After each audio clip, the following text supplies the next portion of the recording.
তাকে বাইতুল মুকাররম মসজিদে ঢাকার রাজপথে সকল মানুষের সামনে ফাঁসি দেওয়া হোক। আরো জোরে আওয়াজ করে বলেন, আপনারা চান কি চান না?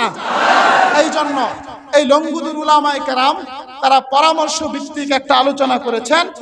আগামী রবিবার সকাল 10টায় লংগুদুতে এই দর্শকের বিচার চেয়ে মিছিল হবে।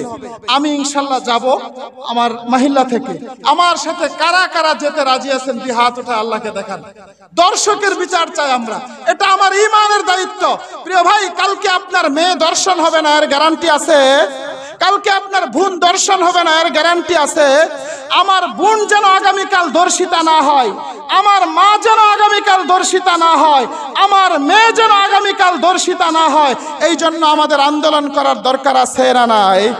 এই জন্য আগামী রবিবার সকাল 10টায় আমরা সকলেই মাইনিতে যাব। ইতিমধ্যে সকলেই জেনেছেন, মাগুরা আমার এক 9 বছরের বোন, যাকে তার দুলাভাই এবং তার দুলাভাইয়ের বাবা দুইজনে মিলে এমন ভাবে দর্শন করেছে, মেয়েটা দর্শনের ফলে হসপিটালে গতকালকে মৃত্যুবরণ করেছেন। সকলেই পড়ুন ইন্না লিল্লাহি ওয়া ইন্না ইলাইহি রাজিউন।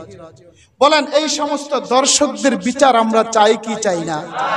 দেখেন, কোরআনের শাসন যদি আমার বাংলাদেশে থাকতো, একটা লোকের দর্শনের যদি বিচার হইতো, আমি এটা গ্যারান্টি সহকারে বলতে পারবো দ্বিতীয় দিন থেকে আর কোনো দর্শন বাংলাদেশে হইতো না।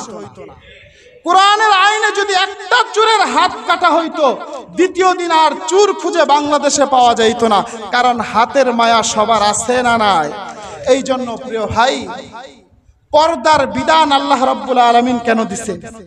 একজন শালী তার দুলাভাইয়ের কাছে নিরাপদ নাই, এই জন্য আল্লাহ বিধান করেছে কোন শালী তার দুলাভাইয়ের সামনে যেতে পারবে না।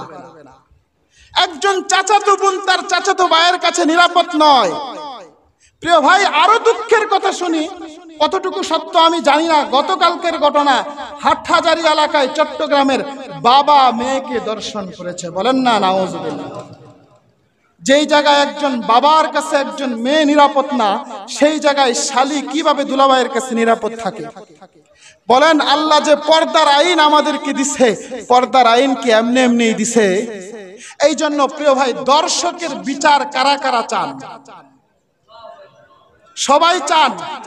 এই জন্য হাত নামান, আমরা সকলেই দর্শকের বিচার চাই। গোটা বাংলাদেশ এই দর্শকের বিচার নিয়ে আন্দোলন হচ্ছে। আজকের নিউজ যেটা দেখলাম, ওই দর্শকের বাড়িঘর ইতিমধ্যে এলাকাবাসী আগুন দিয়া জ্বালায়া পোড়ায়া দিয়েছে। আমরা চাই ওই অমানুষটাকে বাইতুল মুকাররম মসজিদে ঢাকার রাজপথে সকল মানুষের সামনে ফাঁসি দেওয়া হোক। আরো জোরে আওয়াজ করে বলেন, আপনারা চান কি চান না? এই জন্য এই লংগুদুর উলামায়ে কেরাম তারা পরামর্শ ভিত্তিক একটা আলোচনা করেছেন। আগামী রবিবার সকাল 10টায় লংগুদুতে এই দর্শকের বিচার চেয়ে মিছিল হবে। আমি ইনশাল্লাহ যাব আমার মহল্লা থেকে। আমার সাথে কারা কারা যেতে রাজি আছেন দুই হাত উঠে আল্লাহকে দেখান। দর্শকের বিচার চাই আমরা, এটা আমার ঈমানের দায়িত্ব। প্রিয় ভাই, কালকে আপনার মেয়ে দর্শন হবে না এর গ্যারান্টি আছে? কালকে আপনার বোন দর্শন হবে না এর গ্যারান্টি আছে? আমার বোন যেন আগামীকাল দর্শিতা না হয়, আমার মা যেন আগামীকাল দর্শিতা না হয়, আমার মেয়ে যেন আগামীকাল দর্শিতা না হয়। এই জন্য আমাদের আন্দোলন করার দরকার আছে না নাই? এই জন্য আগামী রবিবার সকাল 10টায় আমরা সকলেই মাইনিতে যাব। বাইট্টাপাড়া থেকে শুরু হবে, সম্ভবত লংগুদু গিয়া থামবে। আমরা যাব তো ইনশাআল্লাহ? আর যারা আওয়াজ করে বলেন, যাব তো ইনশাআল্লাহ? আল্লাহ রাব্বুল আলামিন আমাদের সবাইকে কবুল করুক। আর